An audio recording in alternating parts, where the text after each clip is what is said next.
Me. Okay, so I'm actually gonna leave that part in there because it's kind of relevant to what I'm talking about. If you don't know what I'm talking about, Igaram actually does that. But whenever I start a recording, I literally do that, and I blame him because if you don't know, in the manga, he freaking says that. So I feel like now that I've seen that and I know that's how he clears his throat, that's what I do too, and low-key, it actually kind of works, so that's kind of freaky. Anywho, I wanted to talk to y'all today about the One Piece live-action Netflix series. Now, I was not going to talk about this today. In fact, I had another video lined up. I have it like at least halfway edited, but you know what? I stopped dead in my tracks and I was like, wait a freaking minute. I kind of want to talk about this because, like, obviously it's still fresh in everybody's mind. It just happened this past Friday. So I really wanted to kind of talk to y'all about it and the importance of why it's so crucial that this show does well because of it being faithful. Now, I will definitely say, apparently, IGN does not like this show being too faithful to its series. I'm honestly not even sure what that fully means. I'm not gonna lie, I didn't read the full review, but I think that's just a very interesting headliner to have on there. It's just a very interesting title because a lot of anime fans have dealt with adaptations being very unreliable and not faithful to the source material itself. So I'm not too sure what IGN is on over there, but hey, I mean, hey, of course they can review it however they want. But if you look at the general reviews from the majority of people, yeah, most of the people love this. And I'm not just talking about like, oh yeah, you know, it was decent, it was okay. No, like most people who are watching it are like saying how emotional it is, just how wonderful and faithful it is, and there's just a lot of praise going on for this series, and I'm very happy about that. I will say right now, I have only watched the first episode as of now, as at least of recording this, and that's only because I just haven't had time to fully watch the other ones, unfortunately. But I will tell y'all that apparently my own mother is getting into the series, which is actually so surprising to me because she doesn't necessarily like anime like that. But that's something else I'm going to be talking about later. So again, to just kind of reiterate why I wanted to talk about this is because I believe that since this is being so faithful and the fact that so many people are liking it, there's a good reason that we want this to do good, not just because it's One Piece, but because of what it can open and the new opportunities we can have because of it. I will definitely say that this feels like it's going to turn into a little bit of a review, which is kind of funny because I really haven't done like a review, especially not a show review. The only review that I've done closely is for Deltarune, so I don't know if you want to count that. Again, this is usually a gaming channel here, but I will talk about why this is also kind of related to gaming, so stick with me a little bit here, okay guys? So I'm just going to quickly and briefly talk a little bit about the first episode and why I absolutely loved it. Y'all, I think one thing you need to know about me is that I was the nerdy kid and still basically am the nerdy kid ever since I was growing up. In junior high, I first picked up One Piece because my library carried a lot of manga. Go figure that the librarian was also kind of nerdy. He actually is the one who really helped me, like, kind of find my, I guess you could say, courage and help me find my voice. So, hey, big shout out to you, Mr. Recondo, and also Mr. V. Both of them have been very impactful in my life, and I'm very thankful for them. But they are kind of the ones who got me into more nerdiness, I guess you could say, and are the reason why I got into One Piece itself. Of course, I will definitely say that manga and anime, I definitely don't think it has the same negative connotations it did in years prior. I think people generally just are like, hey, if you like it, you like it, cool. And then there's also a lot of other people too that you wouldn't probably think that do like anime and manga. My question is that if you were to become anyone from any TV show, who would you be? That's a Wow. good question. I'd be Nico Robin from One Piece. There genuinely is just a growing audience of it. So the reason why I kind of bring that up is I do feel like I have a good precedence for saying that I have been a One Piece fan for a while now.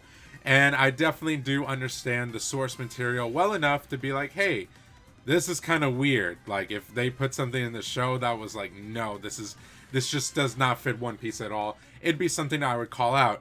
But y'all, all I can really say for the show is it's a freaking massive W. Like, they have done this series justice so far. Not only do we need to talk about the fact that they pretty much got the nationalities right, which is kind of like crazy to me because that's such a small detail, but a detail I'm absolutely so happy that they did. You know, if you don't know, according to Oda, Luffy is supposed to be Brazilian, and while, you know, the actor himself is actually Mexican, we still have good Latino representation right there that I love. Zoro, he's supposed to be Japanese. The actor is also Japanese, and Nami is supposed to be Swedish, which I don't believe the actress is necessarily Swedish, but you know what? Close enough, and she looks like a really good Nami, so we'll freaking take it. I will definitely say that the dynamics between all of the characters have been great. They all act like who they're supposed to be, especially Luffy. You can feel that energy coming off of him. All of the people like Kobe, Alvida, Captain Morgan, they all look honestly very good. You know, I know definitely some people would say, well, they don't look 100%, or maybe they could have done. You know what? At this point, that would be a little bit just nitpicky.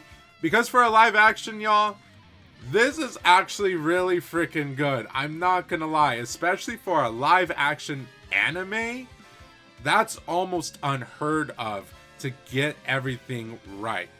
And I think obviously a big reason for that is because Oda was involved. Now, that's also another talking point I kind of wanted to talk about here. Oda being in charge of this is so key and crucial to the success of the series right now. Obviously, we've just got, I guess you could say, one season of this right now, and like I said, I haven't even seen past the first episode. But what I can tell y'all from my experience with the first episode and knowing that Oda is going to be in charge, it's in good hands. And I think that's what we've been lacking for so long in a lot of the anime adaptations, or just really in general many adaptations that go from any kind of medium to something else to live action. You know, we definitely have had mediums like The Witcher turn into a live action series, and that did okay. But you know, a lot of people criticized it that, hey, this isn't exactly like correct to the source material, so we're kind of turned off by it.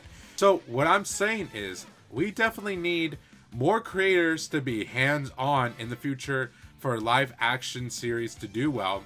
And once that happens, y'all, this is where the importance of those live actions kick in.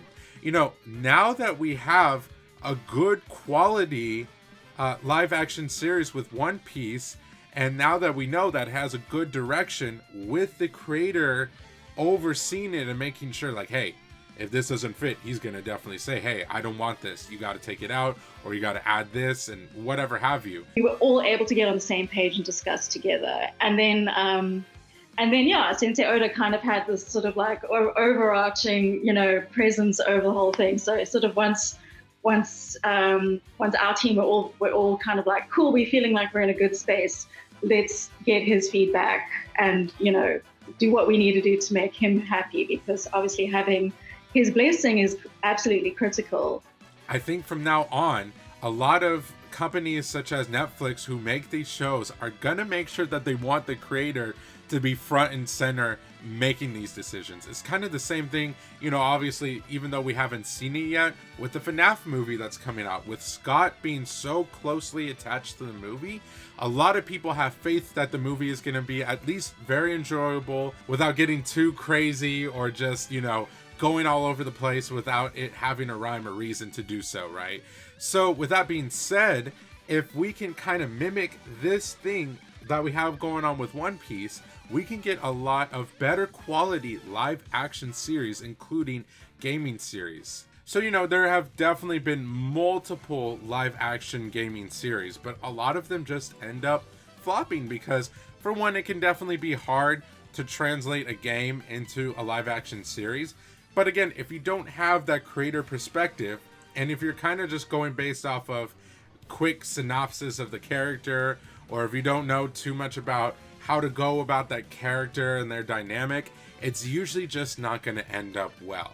And so the reason why this is so important for this series to succeed, I feel like, is because we can not only get more quality and better directional live action series beyond this, but we can also get a lot of newer people and newer audiences into this series as well. So as I kind of mentioned before, my mom watched this with me because she knows I love One Piece, I love anime in general. She was like, you know what, I want to watch this with you. And I was like, are you sure? You don't have to force yourself, Mom. Like, it's okay. She's like, no, I really want to watch it with you. So her and I watched it, and she was like, hey, that's pretty good. Wow, you know what? I actually really like that. And what that tells me is, essentially, if she wasn't, I guess you could say, turned off by anime in itself, she would like One Piece in general. Now, obviously, the One Piece live action, it's going to leave out some details, it's going to leave out some things, it's going to change some things up, but in that sense, it's okay because it doesn't have to add every little minute detail that we would have got from the manga or even the anime, as long as it gets a lot of those main plot points and even some of the little key details, like as I mentioned before, the nationality is correct, then I think that really speaks to the volumes at which the quality is here. Y'all, the fact that we get to see the old Mr. 7, because if you don't know, a newer Mr. 7 took place of the older Mr. 7 because he got killed by Zoro. So even though that might not necessarily fit within the true timeline of when that took place, the fact that we even got to see that fight and the fact that that fight did actually happen, I think that still does speak volumes to the production quality and what's going on in this series overall. So I can definitely tell y'all, the biggest reason why I just wanted to talk about this is because if you can support this series, I really am asking for support for this series. Like, I normally don't ask for any kind of support of that nature for almost anything, but it's kind of like, and this is such a weird comparison, it's kind of like when I saw Naruto skins come in Fortnite and I was like, oh my god, this is the start of anime skins coming into Fortnite, and like that was such a big deal for me. I never watched a single episode of Naruto in my life, but I bought it because I wanted to support the endeavors and to show, the Fortnite CEO and creators to be like, hey guys, look, we actually are interested in freaking anime, so if y'all want to keep adding skins, please do. And as you can see, that just led to more and more and more series coming into play, to where we've got freaking Dragon Ball Z, My Hero Academia, Jujutsu Kaisen. All of these different animes are now in Fortnite, and no one would have ever guessed that from the beginning when Fortnite was created. So all I can tell y'all is, if we support this, even if you're not necessarily the biggest One Piece fan, if you can at least check it out and just see if you would like it, this could potentially even guarantee something that you do like right now as a future live action series. And then we could also get newer audiences in that might have not watched anime or watched those certain animes from the get-go. So to me personally, I just see this as a big win. Honestly, like I said, just from the first episode alone, I can see the importance of this and why this is going to be so good. And I hope that we continue to see this. I'm definitely looking forward to the rest of the episodes and season 2 already. So guys, that's just kind of what I wanted to go on. This was a quick rant. I really didn't script this at all, but I hope y'all did enjoy it, and I hope y'all see why this is such an important topic. I hope y'all have a great day, great night. God bless whenever you're watching, and I'll see all of y'all in the next video or stream. Bye guys, thank you so much for watching, and peace out.